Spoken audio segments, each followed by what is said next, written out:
Well, good morning. Are you preparing for war?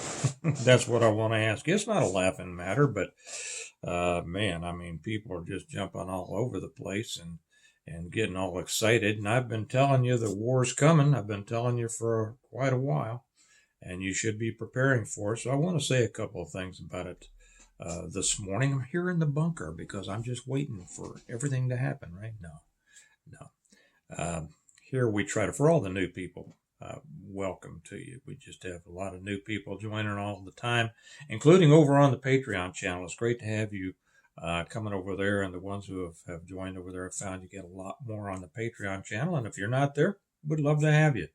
It's the link's down below. Cost you $1 a month or $5 if you want, depending on what level you want. I did something this morning that I rarely do. And I took some time. I'm finally getting caught up on all the signings of the books and things like that. So I was up a little bit earlier than usual, and I saw that there were 3 channels. I'm not going to name them, but there are channels that I fairly regularly watch, and they were all talking about the impending war, the world war that's coming, and why it was coming, and all these kinds of things, and they weren't bad at all. I mean, they were good. They covered everything in fairly good detail as to the whys.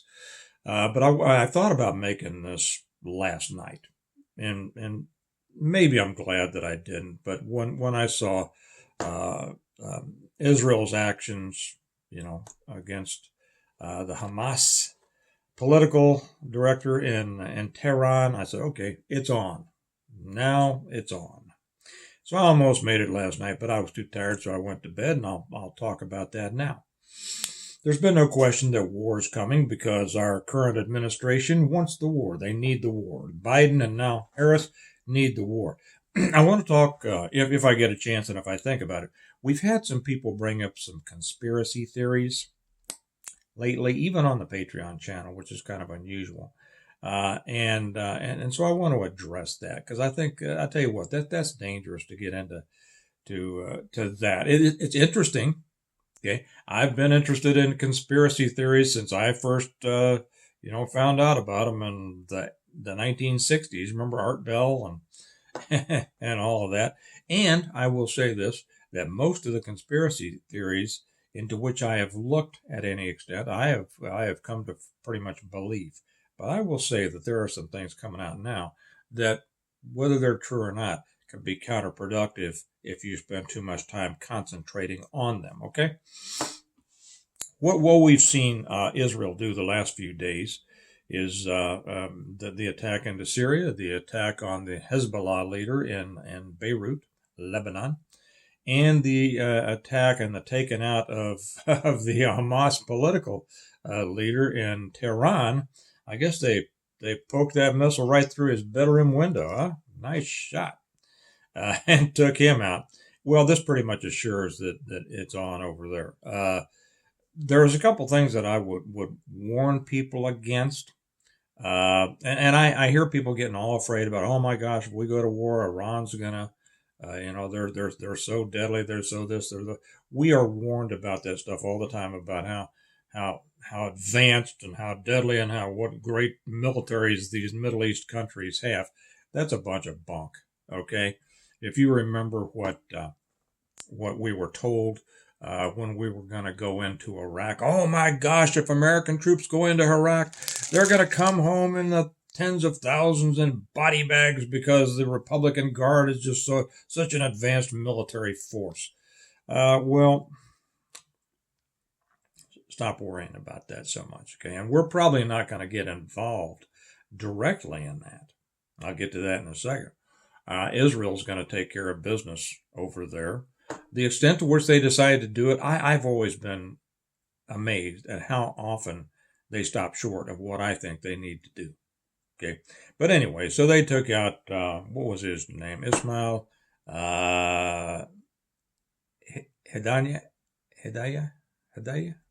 something like that. Whatever it is, doesn't matter. He's dead. So they took him out. Well, to do that in Tehran, while he was there for the institution of the new president, I mean, it is the ultimate and not just taking the guy out, but it's the ultimate insult to Iran. It's saying, hey, you didn't protect a guy who was here under your protection. You're worthless. It is the ultimate insult, and the Arabs are not going to. Well, okay, they're not Arabs. They're Persians, but they're Muslims, and they can't take that. So they're gonna come back with something. We're gonna see it start. Um, the reason that you should be preparing for war is not that the war is going to come here, but that our country, it's going to have an effect very possibly on worldwide commerce.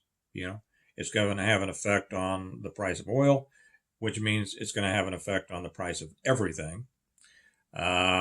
Israel's going to do this, and I think that they did this because, and I could be wrong. Okay, realize that. Oh, let me throw in something here. I'm not new to this. Okay, I think on the Patreon channel, maybe I'll tell a story about the girl that I dated who was a captain in the IDF, who actually jumped into the Golan Heights during the Yom Kippur War. And when was that? 73? Well, I dated her in 75. And it was an interesting story. The only reason I mention it here is to show I have been aware of this stuff, and I have been interested, and I've been keeping up on the Israeli situation since the early 70s. So I didn't start being concerned about this last week or last year or anything like that. Okay, I remember the days of Black September and Arafat and and all of that, and him hiding out in Paris with his billions and his mistresses while he was acting like the well, I better not say that. Okay. But anyways, this has been interesting. And if you guys don't remember Black September, go back and study it. This is not a new situation. Okay. This is simply the latest chapter in a long book of what's going on over there between Israel, the Palestinians, and the rest of the Muslim world. Arab and Persian. Anyway, so I'm going to tell the story about it. It's an interesting story, and I'll do it on Patreon because it's a personal story. I think maybe I'll do it just on the Stonemont level because it's a personal story. So back to this. Why you need to be preparing for a war, because it's going to affect you. And I started to say the reason that I think this happened was because of our insult of Netanyahu. He was insulted that Biden wouldn't meet with him, and then Kamala Harris treated him with great disrespect. And he probably went. He carried it off well. He, his older brother, whose name escapes me now, right, was the leader of the team, the hero of the raid on Entebbe. Do you all remember that? Now we're going back a ways, right? Yeah.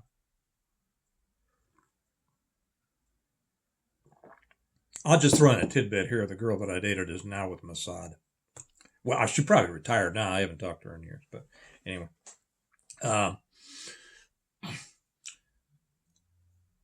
This is important that we have shown weakness worldwide, not just in the Middle East. I mean, we gave Iran millions of dollars, right? Billions of dollars. We have financed our enemies all around the world, which shows weakness and stupidity on our part, which they recognize and which they have no respect for, even while they're taking, our money does not buy friendship. Our money does not buy respect. And the best thing we could do is pull all the money back, but that's a different story. So this is going to go, and Israel is showing, it says, okay, America, you're not backing us. So now we're going to take care of business, and we don't care because, in the past, it has been us, the U.S., that has kept Israel from proceeding as far as I think they should have. And I've always been amazed. Well, maybe I shouldn't be amazed because there's a lot of politics going on there and a lot of money. We give them a lot of money. And so when we say, hey, don't do anything else. Well, they risk losing billions of dollars if they do what we have asked. Now I think that Netanyahu is getting kind of tired of it, and he's saying, "Well, to heck with you. You treated me with such disrespect on the world stage. Are you kidding me? Now we're going to town." And now it's on. We will see. And of course, Iran and the Ayatollah has promised, oh, there's going to be a response and it's going to be horrible and it's going to be the worst thing in the world and everything like this. And it's going to bring on the end. What? Don't listen. Those people are ridiculous. They're big talkers. And they really are still a medieval age. They're very smart. I don't take that away from them. The Iranian people are very, very smart, but that country is full of internal conflict, even more than ours, and has been since shortly after the fall of the Shah. And we haven't supported the opposition within that country. We should have. We should have supported that opposition, gotten those idiots out of there, and it would have saved the whole world a lot of trouble. And we should have done the same with a couple of other places. Iraq was not one of them. We take out all the ones we shouldn't. Ask yourself why.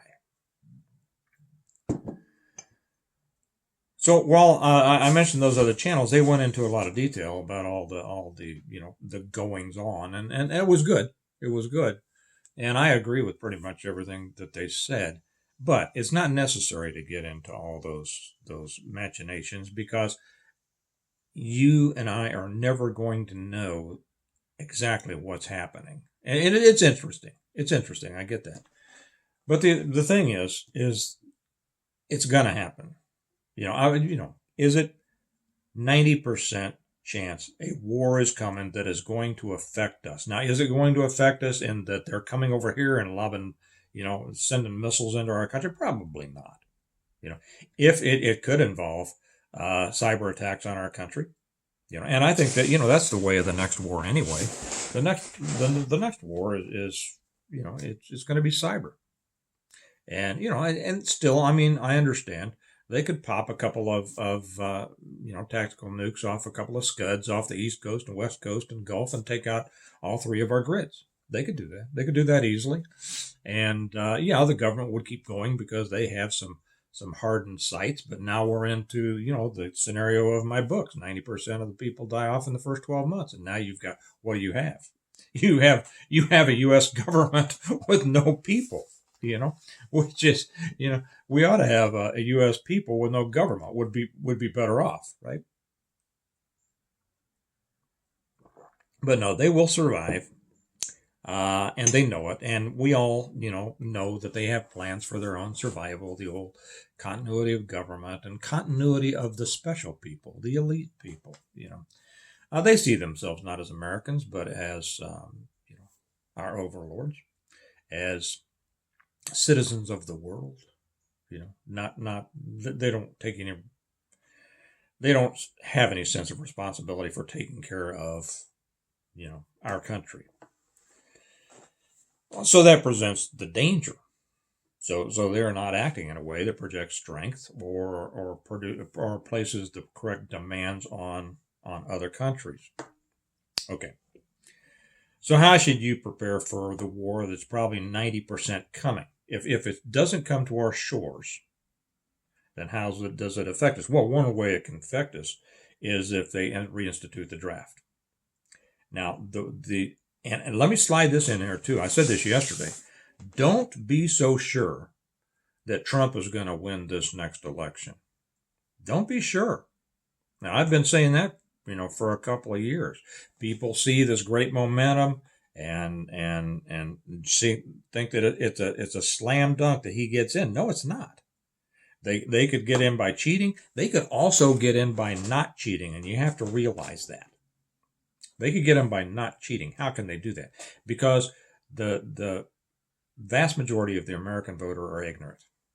Okay, they're going to go with emotions over knowledge because they don't possess the knowledge, and they're going to get upset at the abrasiveness of Trump and they're going to go along, not looking at the history of Harris, thinking the average American voter thinks that the person that they are considering voting or not voting for, their whole life, their whole position started when they, the voter, started paying attention to them.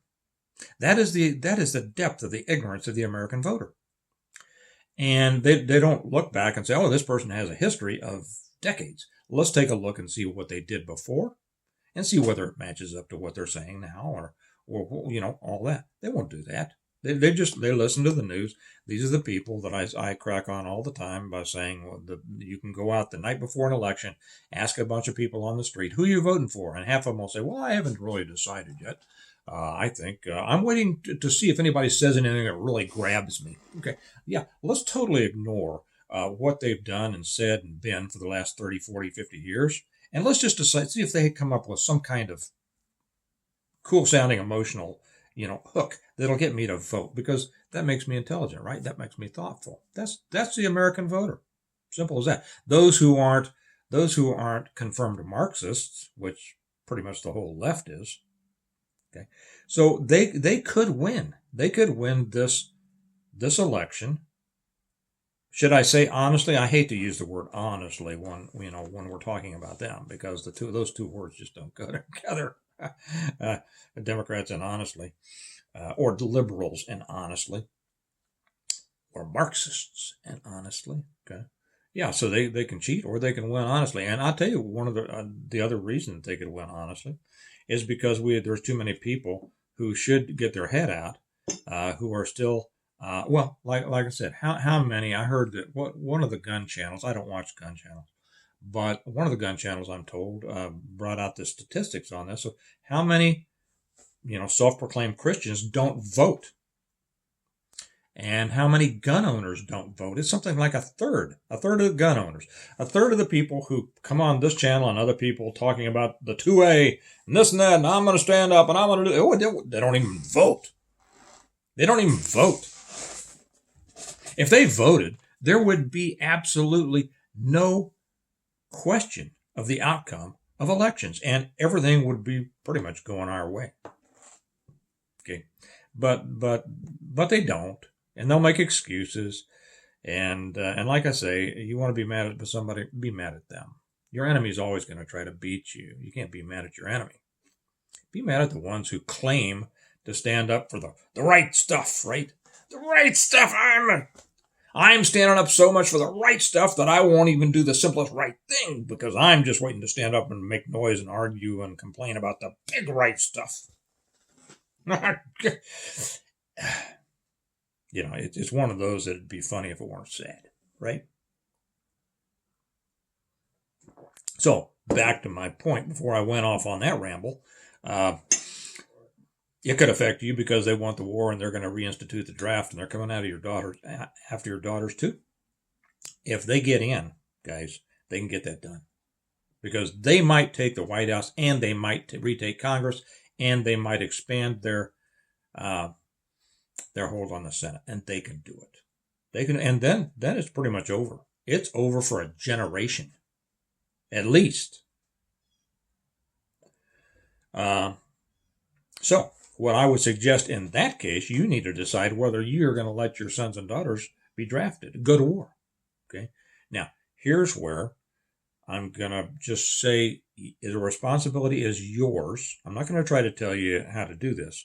The responsibility is yours to go and learn the law about this. If you have children, grandchildren, who you don't want to be taken away from you and put into what's essentially slavery, to serve a government that you don't support, you need to know the law, and you know how to do it legally. Okay, I am not one of those that says you ought to dodge the draft. Don't evade the draft. Avoid it if you don't believe in it. It's like taxes. You don't have to be dishonest. Just use the law. Do what the law allows you to do, and you're going to be fine. Okay, look into it yourself. There are ways that can mitigate this. Okay, and please don't anyone come on and give your advice. Don't do that, because I have seen that before, and pretty much everything that I've seen is wrong. Okay, so most people come on, they'll leave comments as something that they've heard or something like this, or it goes back to the Vietnam era, which no longer applies, and it's wrong, and I'll just have to take it off. And I don't have the time to go keep checking, all these questionable comments. If you have good comments, leave them. But this is serious stuff, guys. This is too serious to be playing these gotcha games. So that's one way. But the other way that it's going to affect you is when we go into a war, whether it's a world war, a regional war that pulls us into it and then becomes a world war, like all the other world wars. You're going to see inflation skyrocketing. You're going to see a shortage of goods and services. You're going to see the internal fractures in this country that are already here and growing. You're going to see them expand. And that can result in domestic instability, and that can result in what we've talked about before, a real fragmentation of this country and the people who feel different ways. That's what you need to be preparing for. Okay, and that means all the basics, everything that I've talked about, everything that I talk about in my books. Okay, you need to go beyond the basics of food, water, boom booms, shelter, medical, and people, because that's an umbrella that pretty much covers everything. But most people don't go down into the specifics and say, well, how do you really do it? How can you really do this? And that's why I get so many people, at least I used to, come on and leave comments. Well, not everybody can do that. Well, that's because you haven't done it right. You haven't done it right. You haven't tried it right. That's what I talk about in my books. I get really specific in a great story, in 7 novels. I'll show you the books in a minute, but I want to complete this. If you haven't read the books, you should. Many people say it's the best series they've ever read about, SHTF, Teotihuacan, and all that. And I'm just passing that on. But there are too many people approach preparedness too simplistically. Okay. And with kind of a slogan type of approach, right? Things that they've heard over and over and over again, and then they think that by repeating them or simply doing those simple things, they're set. No, you're not. It is very complex. And each step has minuscule steps within it. And it all has to work together in an integrative fashion. That's why I named my business and I named this channel Integrative Preparedness. If you prepare in an integrative fashion, you're going to be in a lot better shape than if you just do it the way that most people do it. Okay.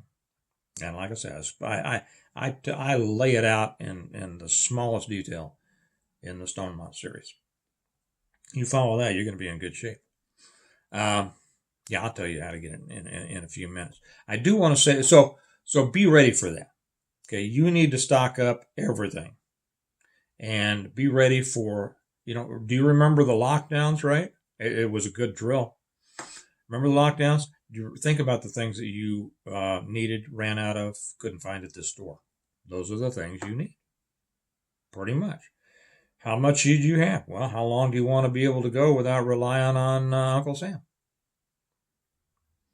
I always say, a lot of people say a year, 2 years. I say 7 years. Well, how can you possibly get enough stuff for 7 years? Well, you get enough stuff for a year, and then you do that 7 times.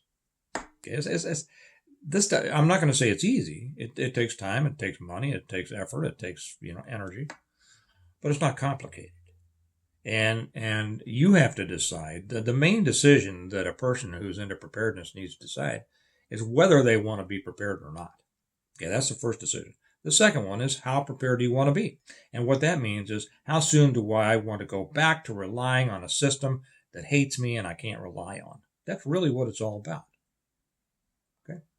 Now let me say a word about conspiracies, because a lot of people are getting off, and I'm not going to get into the politics here. I'm going to address a couple of comments that I saw that really get into the politics. Okay. And this really isn't the place for politics. That place is over on the American Reversion channel. If you're not with us, the link is down below. Come over. And that's where the politics stuff is. But since a couple of people left comments on the Integrative Preparedness channels, both on YouTube and on Patreon, having to do with politics, I'm going to address that. And that is this. We have a distinct choice coming up in this election. You could hardly get more different than Harris or whoever they run and Trump. And you don't have to wonder whether that is. You look at their histories. You see what they've done. Okay? Now, both have changed their opinions and positions on certain things. But look at what they've done. And I still get comments from people saying, well, I'm just worried about Trump. What if somebody called him a Trojan horse or something like that? I'm just worried, he's not 2A enough for me. He was supportive of the clot shot, and he didn't like bump stocks, and he likes red flag laws. Realize, guys, he wasn't attuned to these. He wasn't a politician. And he wasn't thinking about these issues for the majority of his life. He was not the one actively trying to take your guns away for his entire life, like Harris and that whole Democrat Party. He's a guy that's new to the 2A game. He's thinking about it. He's saying, well, that kind of makes sense to me that if somebody acts crazy, we may want to keep them from having a gun. And so to him, okay, a red flag law makes sense at the time that he was talking about it. He didn't know about bump stocks. He says, okay, I'll go along with it. He's a deal maker. Okay. Well, I don't like a guy that will make a deal on something so important. Oh, for crying out loud. Grow up. Grow up. Do you not see the difference in gun rights now as opposed to the 1970s? I've talked about this before. It is going in our direction. And yet we still have people who want to hold on to these things. Well, I don't like this. When the whole thing came down the pike about COVID, he didn't know what was going on. He believed the people that told him there could be a vaccine. Now, a lot of us questioned that, okay? And it turned out that we were right and he was wrong. He was wrong. It doesn't make him evil. It doesn't make him a Trojan horse. It doesn't make him anything. Tell me the last perfect candidate. Anybody? Who was the last perfect candidate? I loved Reagan, but man, I disagreed with a lot of things he did. So let me just throw this, and then I get people, oh man, he's Illuminati, he's this and that. I put something up because somebody asked me this question. Are you familiar with the Illuminati game that came out in 1994 and projected the Twin Towers and Trump and everything like this? And I put something up about that on the Patreon channel. And they even make a statement like it brought up a charismatic leader that had a striking resemblance to Trump. It didn't. But people believe, they hear this and they believe it and they pass it on. And it affects people. So, if you can if you can find a perfect candidate, good. Go for it. Get him to run. Or if you're perfect, you run. Okay? I'm not perfect, so I can't run. Or I couldn't get your vote, right? Then good. If somebody's perfect, but they don't exist, okay? Good Lord himself, until he comes back, we're not going to have perfection here. What we have is a choice. We have choices. That's what life is about. That's what elections are about. That's what voting is about. And instead of spending all of your time casting aspersions on the obviously better choice in this race, instead of hammering them and saying, well, I don't know about that. Well, he's this and he's that and he's controlled opposition. He's a Trojan horse and he's a Illuminati and he's all this. My Lord, do you not realize you have a communist on the other side who does want and has expressed wants to take your guns, wants to open the border, wants war, wants to let all the criminals out? Do you not see the difference?